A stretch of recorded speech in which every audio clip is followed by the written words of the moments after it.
안녕하세요. LA의 정교수입니다. 구독과 좋아요 알람 설정은 영상 제작에 큰 힘이 됩니다. 자, 오늘 살펴볼 주들은요. 엔비디아 6조 달러까지 시총이 뛰나라는 주에 다뤄봅니다. 자, 그리고 테슬라 두 가지에 집중되어지고 있다는 주에 다뤄보고요.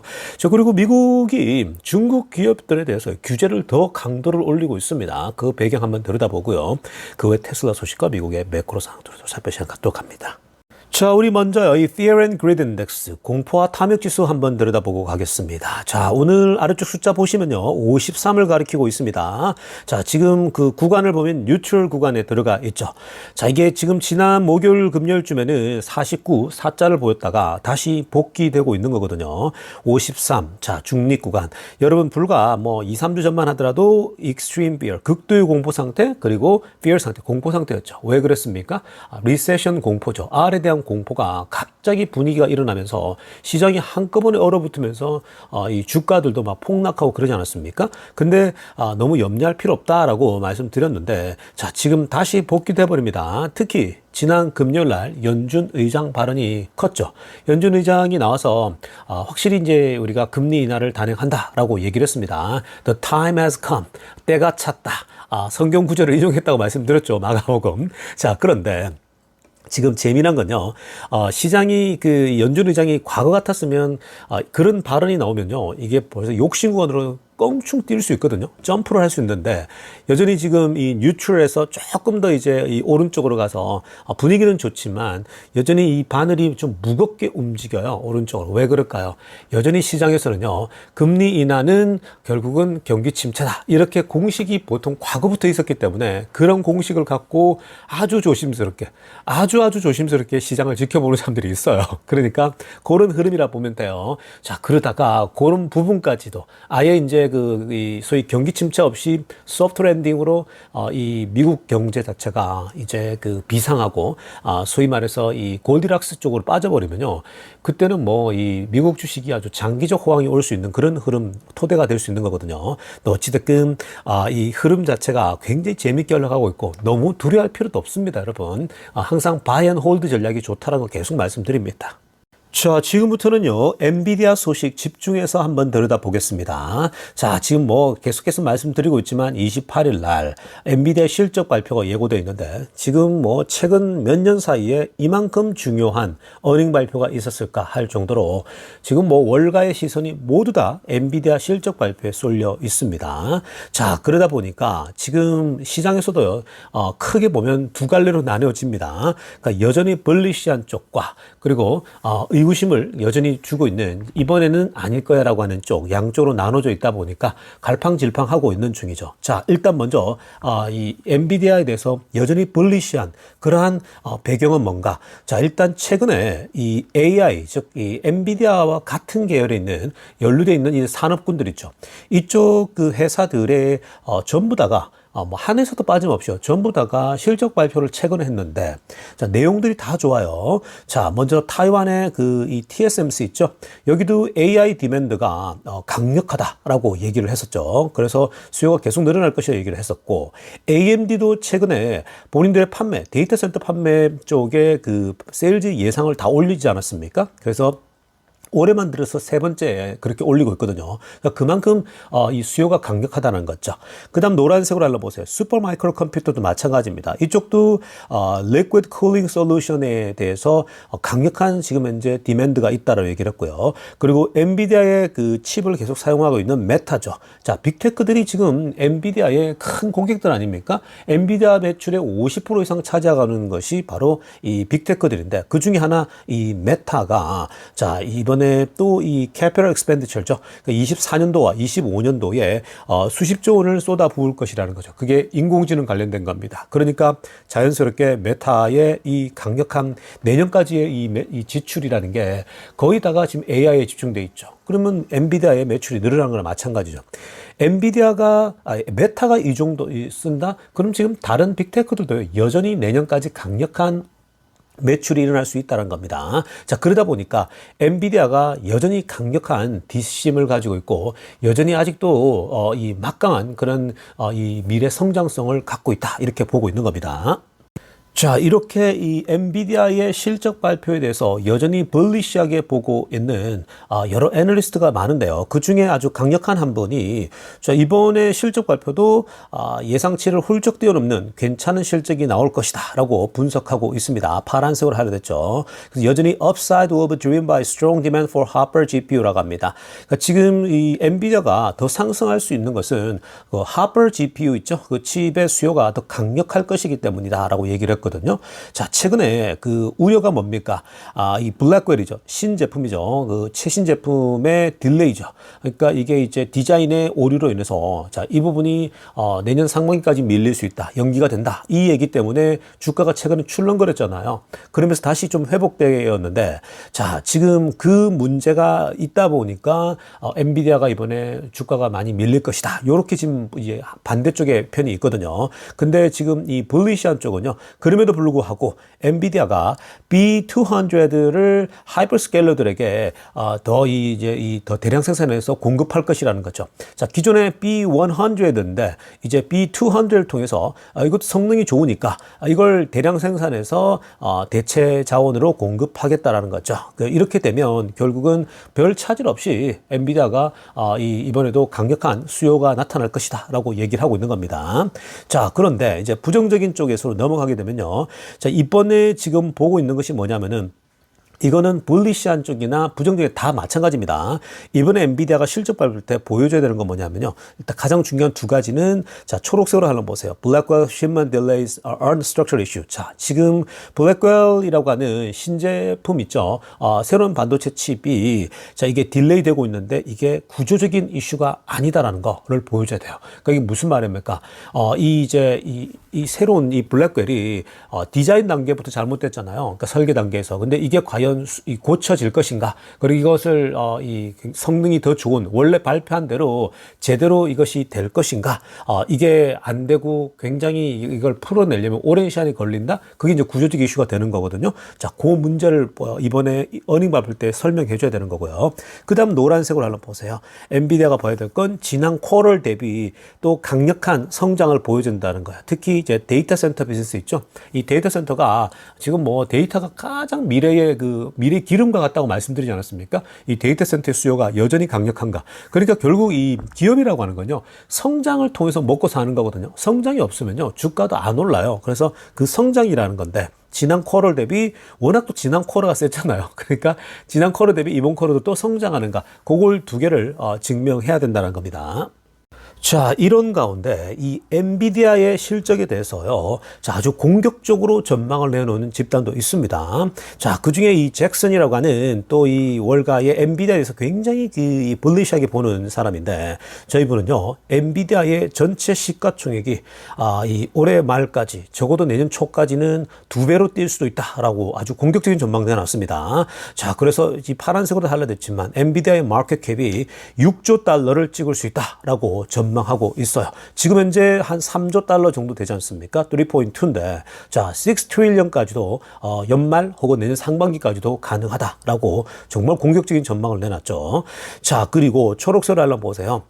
이 잭슨은요, 이 엔비디아가 결국은 그 강력한 어닝 리포트를 보여줄 텐데, 이번 주에 그 28일 날 거나 아니면 그 11월 달에 또 하지 않습니까? 그러니까 이번이 3분기고 다음이 4분기인데 3분기나 4분기 실적 발표를 통해서 강력한 아마 인도량과 강력한 이 실적 발표가 나올 것이기 때문에 2배로 뛸 수 있다고 얘기한 겁니다. 그게 앞에 설명했지만 H100, H200라고 하는 것으로 소위 말해서 블랙웰이 딜레이 됐잖아요. 이걸 대체하면서 갈 것이다라고 보고 있는 겁니다. 자, 여러분 이쯤 해서 이런 것들을 좀 종합적으로 분석해 보게 되면요.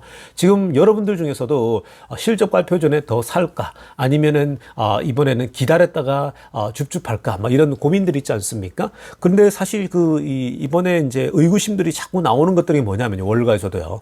이번 실적 발표 전에, 이 젠슨 왕이 주식을 계속 팔지 않았습니까? 그거는 이제 당연히 팔 수 있는 기간에, 합법적인 기간에 팔고 있는 겁니다. 이미 판 거를 하나씩 나오는 거죠. 뒤에 데이터가요. 그래서 어찌됐건 파는 것을 보게 되면, 이제는, 더 크게 상승하기 어렵지 않겠는가. 그러니까 자체적으로도 그렇게 생각했기 때문에 그러지 않을까. 요렇게 이제 분석하는 거거든요. 자, 그런데 여러분, 저는 항상 말씀드리지만, 이 단기적으로 보지 말라 그랬죠. 단기적으로 내가 넣어서 뭐 이렇게 돈을 좀 더 벌겠다 말겠다. 이 돈을 버는 건요, 우리가 이렇게 너무 자꾸 단기적으로 일시적으로 뭐 정말 이 한 번의 실적 발표 때 내가 뻥튀기 하겠다. 이런 접근하시면 안 돼요. 이 미국 주식은요, 결국은 길게 보고 갈 때에 이 시간에 투자해야 되는 거거든요. 그러니까 결국 시간에 투자해야 자산이 길게 늘어나요. 그러니까 이번에도요, 여러분들 이 엔비디아라는 기업은 제가 계속 말씀드리죠. 펀더멘탈이 정말 괜찮은 기업이에요. 이번에 주춤할 수도 있습니다. 그러니까 여러분들에게 이번에 또 완전히 대박 칠 수도 있는 거고요. 그러니까 여러분들 항상 말씀드리는 것은 바이 앤 홀드 전략을 계속 가져가면서 떨어져 줄 때마다 계속 사모아가는 전략이 가장 좋아요. 만약에 이번에 뭐 실적이 좀 아주 떨어지면 또 땡큐하고 더 담으면 되는 거고요. 그리고 계속 갖고 있는 상황 가운데 이번에 또 점프를 한다? 그러면 또 뭐 나쁠 건 없잖아요. 뭐 내가 이번에 사서 이번에 또 뭐 갑자기 또 치솟을 텐데 그때 뭐 10% 20%못 먹는다? 그런 것 자체에 너무 여러분 흥분할 필요 없습니다. 어차피 10% 20%는요, 이 주가가 출렁거리게 되면, 만약에 리세션 공포가 또 왔다, 찾아왔다, 이 10월 달에. 그럼 주가가 출렁거릴 거 아니에요? 그때 담으면 되는 거예요. 그러니까 뭐 이번 한 주에 또 너무 목숨 걸 필요 없고요. 길게 보면서 계속 사모아가는 전략 가져가면요. 그러니까 테슬라와 엔비디아는 계속 말씀드렸잖아요. 가장 고속 성장주라고요. 이 뭐 10배, 10배가가 뛸 수 있는 거라고 말씀드리지 않았습니까? 그렇기 때문에 그냥 계속 사모아가는 전략, 자꾸만 뭐 한 사건 한 사건에 일희일비 할 필요가 없습니다. 길게 보고 장기적으로 이런 좋은 주식들은 계속 사모아가는 전략이 가장 좋다라고 주문해 드립니다. 자, 다음으로 살펴볼 소식은요, 중국 관련된 소식 한번 보려고 합니다. 자, 중국이 또 미국에 대해서 불평, 불만을 털어놨습니다. 자, 왜냐면요, 미국이 이번에 또다시 중국 기업들의 규제를 가한다고 새로운 리스트를 공개했거든요. 자, 지금 왜 이러한 또 미국이 중국 기업들을 또 때리고 있느냐. 자, 지금 미국은요, 러시아를 뒤에서 여러 가지 방면으로 돕고 있는, 즉, 러시아가 지금 이 우크라이나 전쟁을 하고 있지 않습니까? 러시아 소위 군사적인 목적으로 뒤에서 돕고 있는 그러한 기업들에 대해서는요, 강력한 규제를 한다. 이미 그거는 천명한 거거든요. 근데 중국이 요즘 미국 눈치를 많이 보고 있는 상황이죠. 그러면서 가능하면은 러시아에게 이 눈에 드러나기는 안 도우려고 자기들은 상관없는 일처럼 요즘 굉장히 자제하고 있거든요. 이전에는 중국의 시진핑하고 러시아하고 계속 푸틴하고 만나면서 굉장히 그 어떤 관계를 돈독해하고 그러지 않았습니까? 우크라이나 전 초기 때요. 근데 요즘은 중국이 푸틴 얘기나 뭐 러시아 쪽하고 관계를 설명을 잘 안 하려고 하죠. 잘 안 나옵니다. 오히려 북한하고 러시아 푸틴하고 관계가 깊어지죠. 그게 왜 그럴까요? 무기가 필요한데 지금 중국 쪽에서는 무기 공급을 꺼려하는 거예요. 왜냐? 일단 지금 자국 경제가 너무 안 좋은데 미국 눈치를 보고 있는 거죠. 미국이 규제한다고 그랬거든요. 그 러시아와 이 무역 거래를 어떤 식으로 하든 간에 중국 기업들의 그런 기업들에 대해서는 미국이 규제를 하겠다라고 얘기를 했거든요. 그러니까 지금 중국이 슬슬 눈치 보는 거죠. 왜냐? 화웨이 때릴 때 화들짝 놀라지 않았습니까? 그러니까 화웨이 사건 때문에 중국이 지금은 러시아와 이렇게 공적으로 하는 거, 뒤로 뭐 숨어서 하는 것이 있을 수 있겠지만 공적으로 하는 건요, 이제 전혀 지금 조심스럽게 못하고 있는 거거든요. 그러다 보니까 러시아가 북한에 손을 내밀었고 북한이 무기를 공급해주고 그런 상황이죠. 어차피 북한이야 그냥 out of control이잖아요. 자, 그런데 지금요, 이 미국이 중국 기업들에 대해서 다시 한번 이 강력하게 규제를 했습니다. 그러니까 상당수의 중국 기업들이 러시아 관련된 이슈로 지금 현재 수출 통제를 현재 규제에 올랐다는 거예요. 이렇게 되면요, 수출을 못해요. 그 기업들은. 자, 정말 치명적이겠죠. 그래서 지금 금요일날 발표한 게요, 105개의 러시아하고 중국 기업들을 무역 규제로 올려놨습니다. 자, 이게 이제 컨펌이 되면요, 이 러시아 기업들과 중국 기업들이 수출 자체를 이 서양 국가에 할 수가 없게 되는 겁니다. 이러면 회사가 휘청거리겠죠. 치명적입니다. 그 자기들끼리만 해야 되는 거예요. 그러니까 지금 중국이 발끈하는 거죠. 왜 그렇습니까? 지금 중국은요, 경제가 정말 힘들거든요. 시진핑 정권 자체가 위태로울 정도입니다. 그만큼 지금 현재 중국이 여러 가지 이 여러 면에서 지금 힘들고 있는데, 이게 중국은 옛날 그 러시아 그 소련 있죠. 그 소련처럼 분위기가 흘러가고 있습니다. 그러니까 공산주의 체제, 즉 사회주의 체제를 이 철학을 지키면서 자본주의적인 이런 기업 성장을 바라는데 이게 맞지가 않거든요. 어울리지가 않아요. 근데 시진핑이가 뭐 공동부유라는 제목으로 이 자꾸 이 과거에 이 소위 그 이 1950년대 중화민국, 소위 말해서 이제 이 중국의 철학이 있죠. 마오쩌둥의 철학을 원래대로 돌아가겠다. 뭐 이렇게 하다 보니까 지금 뭐 쉽지 않은 거죠. 그 기업들도 힘들고 다 어려워지는 겁니다. 그러니까 전체적으로 지금 언밸런스하게 가다 보니까 문제가 생기는 거거든요. 자, 어쨌든 이번에 또 중국 기업을 때리니까 중국이 화들짝 놀랐습니다. 그만큼 어려운 가운데 또 때려보니까 힘든 거죠. 자, 지금 미국은요, 작정하고 지금 움직이고 있는 거예요. 그러니까 미국은 중국이 이번에 아예 일어서지 못하게 하겠다라고 보고 있는 겁니다. 그래서 그 대가를 톡톡히 치르게 하겠다 이렇게 보고 있는 거거든요. 그게 바이든이 다시 재연장하건 트럼프가 되건 지금 미국은요 그냥 아주 오래전부터 중국을 벼르고 있었는데 기회를 맞이하고 있다고 보시면 되겠습니다.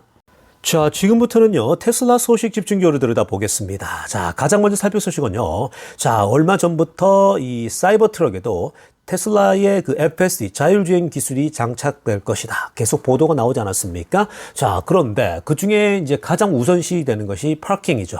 그러니까 이 테슬라의 그 비전 파킹 어시스턴트라고 하는 자율주행에 들어가 있는 이 기능을 탑재하겠다라고 발표했는데, 자, 드디어 사이버 트럭에 이제 이 파킹할 수 있는 그런 어시스턴트가 장착이 됐다는 소식입니다. 자, 아래쪽에 사진에 나오죠. 테슬라 비전 파크 어시스턴트인데 요즘 이런 기능 굉장히 많지 않습니까? 뭐 한국에도 그 현대자동차도 이런 거 다 가지고 있고 다 요즘은 이런 기술들 다 가지고 있는데요. 자, 사이버 트럭에 이제 이 자율주행이 장착되기 전에 이제 요거부터 이제 장착하고 있는데요. 자, 지금 보시면 이 파란색으로 하나 보세요. 기본적으로 High Fidelity of 3D Representation입니다. 그러니까 이 테슬라의 사이버 트럭 주변으로 이 주변을 확실히 3D로 보여주는 거죠. 그러니까 3D로 구현하면서 이 확실하게 파킹하는데 어려움이 없게끔 만들어 줍니다. 그러니까 주변에 있는 물체들 이 정확히 구별해 줍니다. 그러니까 이게 지금 뭐 충전기다 아니면은 이게 지금 뒤에 보도블럭이다 뭐 이런 거 있죠. 그리고 배리어 뭐 이 여러 가지 뭐 이 우리 배리어들도 있고 그리고 주변에 자동차까지도 옆에 이게 무슨 자동차고 무슨 자동차까지 다 드러나는 거죠.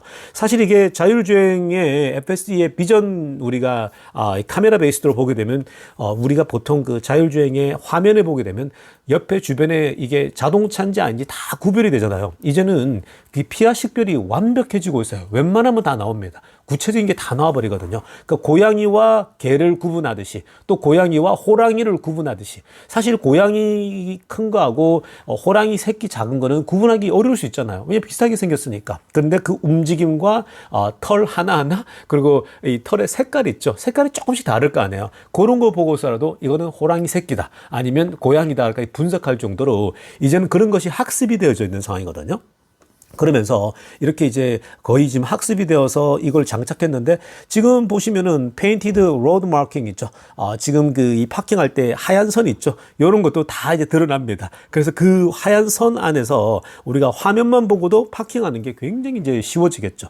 사이버 트럭은요 사이즈가 크기 때문에 파킹하는 게 만만치가 않아요. 근데 이런 기능 파킹할 수 있는 어시스턴트가 있다. 자, 이건 뭐 아주 파킹하는데 좋죠. 특히 이제 여성들이 운전할 때 보통 이렇게 이 파킹하는 거 어려워하잖아요. 근데 이런 기능들이요. 사실은 이 안전을 굉장히 지켜주는 거죠.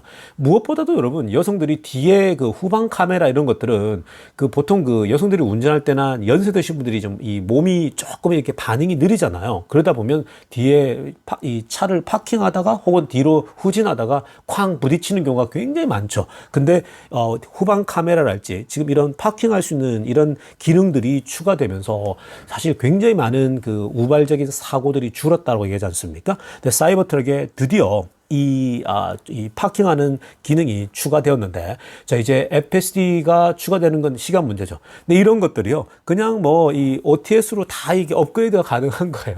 얼마나 좋습니까? 그러니까 테슬라는요, 컴퓨터 업그레이드 하듯이, 우리 핸드폰 업그레이드 하듯이 계속해서 이제는 OTA 방식으로 다 업그레이드가 가능해지니까 드디어 사이버 트럭도 이게 가능해지고 있다. 자, 이게 사이버 트럭이 가능해지면 이제 어디까지 가겠습니까? 지금 테슬라는 이제 그 다음 단계 세미 트럭까지 옮겨가겠죠. 자, 우리 이제 세미 트럭 소식 한번 들여다봅니다. 자, 지금 이 테슬라 세미 트럭이 자 계속해서 관찰되고 있습니다. 자, 이 최근에 독일 독일 공장 있죠. 베를린 공장 주변에서 관찰되었었고, 자, 이제 그래서 유럽 진출이 초읽게 들어간 거 아니냐 이런 분석이 나오는데, 자, 이 테슬라 세미 트럭이요. 어떤 지금 현재 이 관찰이 되고 있냐면은 Full Self Driving FSD죠. 이 FSD를 장착해서 지금 테스팅하고 있는 것이 관찰이 됐습니다. 자, 그래서 지금 기가 네바다 공장 주변에서 세미트럭에 이제 자율주행을 장착한다. 그걸 테스트하고 있거든요. 굉장히 흥미로운 지점입니다. 우리 자세한 내용들 한번 들여다보겠습니다. 자, 이번 주 중에요, 이 테슬라 세미트럭이 기가 네바다 공장 주변에서 여러 테스팅을 하고 있는 것이 관찰이 됐거든요. 그러니까 뭐 계속 말씀드리지만, 테슬라 기가 팩토리 네바다 공장뿐만 아니라 또 이 테슬라의 캘리포니아 공장, 또 이 텍사스 공장, 뭐 이 또 베를린 공장까지, 중국 공장까지 드론을 띄워가지고 매일매일 촬영하는 사람들이 있다고 하지 않았습니까? 유튜브에 이게 굉장히 많거든요. 자, 그래서 매일매일 찍은 거 올리면서 새로운 것들이 올라오면은 또 그런 것들도 관찰되어지고 또 토의되고 토론되어지고 있는 건데, 자, 이번에 이 테스트 되어지는 걸 보면서 질문이 이제 이 여러 이제 사람들이 질문을 던졌습니다. 위에 핑크빛을 하나 보면요. 자, 이게 과연 오토파일럿을 테스팅하는 거냐 아니면 풀 셀프 드라이빙을 테스트하는 것이냐, 이 논쟁이 있었거든요. 자, 여러분, 이 둘은 다르잖아요. 보통 이 오토파일럿은 그냥 기본적으로 장착하는, 우리가 보통 차에 기본으로 들어가 있는 거지 않습니까? 자, 그런데 풀 셀프 드라이빙은 이것보다 훨씬 더 업그레이드 된 거죠. 훨씬 더 이제 거의 이제 손을 놓고서도 운전할 수 있는, 우리가 늘 얘기하고 있는 완전 자율주행 기능인데, 자, 지금 과연 오토파일럿을 장착한 것이냐, 풀 셀프 드라이브 FS를 장착한 것이냐, 이 논의가 되고 있는 가운데, 자, 이 쟁글러라고 하는 분이 기가 네바다 공장에 드론을 또 띄우죠. 또 띄워서 자세하게 들여다봅니다. 이게 오토파일럿인지 FSD인지 분석을 합니다. 그러면서 이분이 이 테슬라 세미 테스트 되어지는 그 여러 어떤 장면들을 하나씩 디테일하게 분석하면서요. 이거는 결국은 데이터를 모으고 있는 소위 말해서 FSD 테스트다. 즉, 이 완전 자율주행, 풀 셀프 드라이빙이라고 하는 이것을 지금 현재 장착하고, 안착시키기 위해서 만들어지고 있는 현재 그러한 지금 기능이 탑재되고 있다. 그리고 지금 현재 테스트되고 있는 것은 그냥 단순한 오토파일럿이 아니라 FSD라고 결론을 내리게 됩니다. 사실 FSD는 비전 중심이잖아요. 그러니까 카메라 베이스이기 때문에, 이 데이터 모으는 게 굉장히 중요하거든요. 근데 세미트럭이 지금 현재 세미트럭 자체에서 데이터를 가져온 건 별로 없지 않습니까? 그러다 보니까 그쪽 부분의 데이터를 지금 현재 아무래도 사이즈나 규모나 이런 것들이 다르잖아요. 카메라 위치도 그렇고요. 그래서 이런 부분에 조금 차이가 있을 수 있겠지만, 그러나 이것도요, 결국은 어차피 기본적으로 해둔 게 다 있지 않습니까? 카메라 베이스로 이미 데이터가 소위 말해서 이 PR을 식별하고 사물을 분석하고 이런 것들을 이미 다 갖고 있는 상태에서 이제는 이 세미트럭에 맞게끔 적용만 하면 되는 거거든요. 그래서 큰 어려움은 저는 개인적으로 없다고 보는데, 자, 어찌됐건 지금 이 FSD를 장착해서 이 어떻게 지금 현재 결과가 나올 것인가 이런 걸 계속 테스트하고 있는 중이라고 합니다. 근데 실제로요, 이 세미트럭은 오토파일럿은 당연히 장착할 수 있고 FS도 장착할 수 있는 그런 하드웨어를 다 갖고 있는 상황이고요. 그래서 결국은 이 모든 과정들이 세미트럭이 출시되기 전에 이제 완전히 이제 자율주행을 여기 얹어야 되잖아요. 그러니까 자율주행을 완전히 장착시키는 게 테슬라의 궁극적 목표잖아요. 왜냐하면 지금 좀 전에 우리가 사이버 트럭도 살폈지만 사이버 트럭 안에다가 지금 이제 그 파킹 들어갔죠. 이제 자율주행까지 FSD까지 장착한다 그랬잖아요. 그러니까 궁극적으로 이 세미트럭에도 테슬라의 이 소위 말해서 이 풀셀프 FSD가 장착되게 될 겁니다. 자, 그런데 또 한편에서는 현재 이런 얘기까지 나오고 있죠. 파란색으로 하려고 보면 이 세미트럭에는 라이다를 포함한 하드웨어 라이다를 포함해서 테스트하고 있을 것이다라고 보고 있는 사람도 있습니다. 그러니까 이 라이다를 집어넣는다는 거는 워낙 사이즈가 크다 보니까 지금 이제 라이다를 설치해서 아마 카메라 베이스드에서 좀 추가해서 테스트를 하고 있지 않을까. 이게 나중에 후에 라이다가 정말 첨가될지 안 될지는 모르겠지만 일단 이 테스트 단계에서는 라이다를 장착해서 테스트하지 않을까. 이런 지금 분석까지 나오고 있는 형국입니다. 자, 그런데요, 이 세미트럭에 자율주행을 장착시킨다. 자, 이 문제는요, 사실은 그렇게 어려운 문제가 아니라고 보고 있습니다. 궁극적으로는요, 뭐, 오토파일럿을 다는 것도 어렵지 않고, 또, 이 테슬라 FSD를 장착하는 거 어렵지 않은데, 지금 이 라이다를 다는 문제, 이런 문제는 이미 지난 6월 달에 세미트럭에 라이다가 달려있는 것이 관찰됐거든요. 데이터를 이렇게 수집하기 위해서 이제 라이다를 이제 다른 것들이 보였는데, 자, 그런데 그러다 보니까 이제 세미트럭에 라이다가 달려서 나오는 거 아니냐 그러는데 원래 여러분 기존의 테슬라의 자율주행도 라이다, 레이더 다 달고 테스트하지 않았습니까? 그렇기 때문에 이게 이제 이게 완전히 달고 나올 것이다 아니다 이런 부분은요 뭐 지나치게 뭐 추측할 필요는 없다고 저는 봅니다. 그리고 최근에 이제 중요한 포인트는요 이 자율주행을 여기다 장착하는 건요 이 사이버 트럭이나 세미트럭에 다는 것도 그렇게 어려운 문제가 아니에요. 왜냐하면 가장 어렵다고 할 수 있는 이 피하 식별하는 부분이 거의 다 해결됐기 때문에 뭐 이런 부분은 큰 이슈가 아니고요. 중요한 거는 이제 테슬라가 세미트럭을 유럽에도 그리고 이 본격적으로 이제 내놓기 위해서 준비 단계에 들어갔다. 이 부분이 더 중요한 거예요. 그러니까 지금 자율주행을 실험하고 있다라고 하는 건요. 내년에 대량 생산을 위해서 하고 있다라는 겁니다. 사이버 트럭도 이제 본격적으로 최근에 여러분 보셨겠지만 사진에도 이제 기가 텍사스 공장에 어마어마하게 사이버 트럭이 쌓이고 있잖아요. 그리고 대량으로 막 생산해서 뿌려주고 있지 않습니까? 근데 이게 지금 내년에는요, 세미트럭까지 대량 생산해서 보낼 거거든요. 그러다 보니까 대량 생산하기 전에 자율주행 테스트는 다 해야 될 거 아니에요. 왜냐면 이게 사이즈가 다르잖아요. 기존의 그 모델 Y나 모델 3는 비슷하기 때문에. 자, 그래서 그런 부분을 그냥 테스트하는 수준으로 보면 되는 것 같고요. 장착하는 건 어렵지가 않다고 봅니다. 그래서 가장 중요한 포인트는 이제 테슬라 세미트럭이 대량 생산 나왔을 때에 북미 지역과 유럽에 진출한다는 거죠. 그래서 최근에 유럽에서 관찰이 되지 않았습니까? 독일 캐먼에서 하노버까지 이제 가고 있는 건데 이게 아마 큰 행사에 참여하기 위해서라고 얘기를 하고 있고요. 근데 유럽에 이제 세미트럭 나온다라는 얘기는 왜 그러냐면요.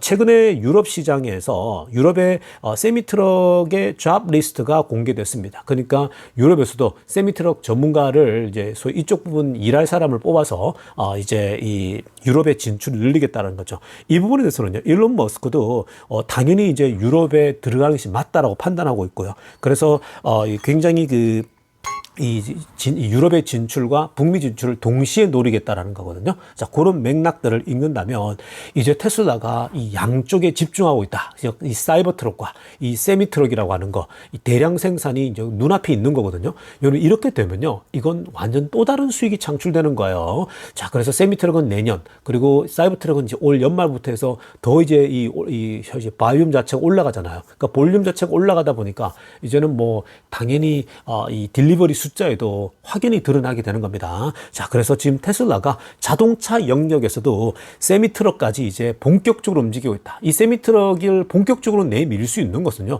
LG에서 이 4680 배터리를 대량으로 공급해 준다는 것이 이제 확실해졌기 때문에 가능한 거예요. 그러니까 테슬라 자체적으로는 부족한데 이제 LG까지 가세하고 앞으로 또 추가적으로 다른 회사들이 이제 4680을 공급하겠다는 얘기가 나올 겁니다. 그러니까 이런 큰 세미트럭이나 이런 것들이 배터리가 워낙 많이 들어가니까 그동안 생산을 못 했거든요. 왜냐하면 모델 Y나 모델 3만도 해도 부족한데. 그래서 이제 다 채워 넣을 수 있는 그런 공급자들이 나오다 보니까 대표적으로 우리나라 LG가요. 이게 가능해지고 있는 겁니다. 그래서 여러분 이런 지점들을 좀 보신다면요. 아주 고무적입니다. 테슬라도 계속 에너지가 쌓여가고 있으니까 폭발할 시점이 오고 있다. 그래서 계속 바이 앤 홀드 전략 계속 가져가셔야 됩니다. 자, 여러분 오늘 영상은 여기쯤 하도록 하고요. 2부 때 뵙도록 하겠습니다. 레이어 종교스티브였습니다.